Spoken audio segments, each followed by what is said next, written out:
I had gotten into an abusive relationship that was physically and emotionally violent, and that lasted about 3 years, and I became pregnant. I think it was the second year that I was with this person, and was faced with the decision of whether or not to have an abortion. And at that time, the restrictions in Texas weren't as stringent as they are now, of course, but they were still very oppressive.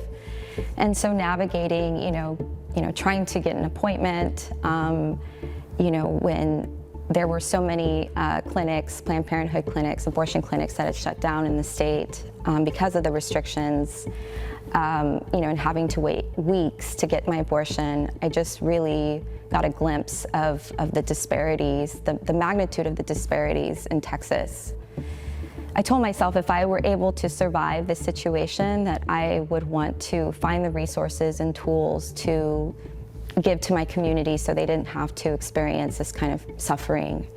I think the one thing that I realize is that, you heal yourself through the work too. And I think that that's really, that desire to ensure reproductive justice for Texans has always just been so rooted in me, just from the time I was young until now. Just seeing the disparities, seeing the needs, seeing the negligence and the oversight and the erasure that white lawmakers here in Texas perpetually have done for decades. I think about that first trip to McAllen and working in the clinic, with some of the volunteer physicians, and hearing the stories from the women that we encountered who were pregnant, postpartum, and some of them were about to give birth. And just hearing their requests for things like emergency contraception because they had been sexually assaulted along their journeys, and held captive by the cartels, and they didn't know whether or not they were pregnant, and they were asking for things like emergency contraception, birth control.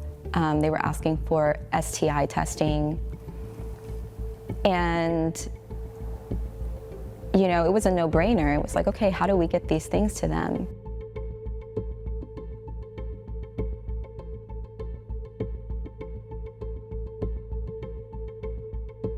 And we started looking at the tenets of reproductive justice.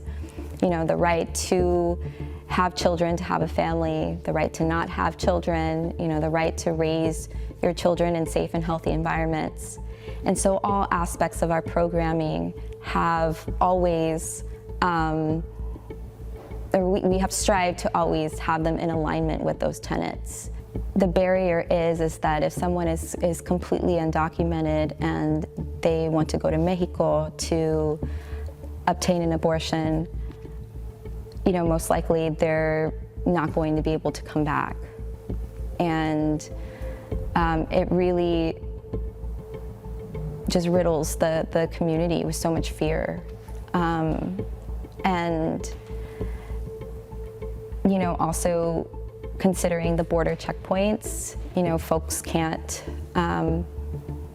safely, go to larger cities to access, the medical care that they need because of that fear of the state. Abortion is healthcare. Abortion is a human right. Access to abortion is a matter of life or death. This is something that we can't play with. And hearing the more stories that we hear, the more stories that come out, I think really fuels that power and that narrative that abortion is healthcare, and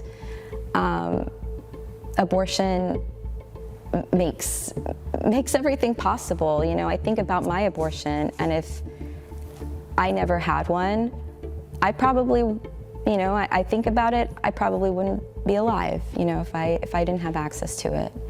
In a society, in a state that invalidates the way that you feel and invalidates your decisions and invalidates your beliefs and gaslights you, your resistance is being able to care for yourself and to be able to know that this is a marathon, not a sprint, and that to always trust your intuition and trust the power of your own experiences and what you have to bring.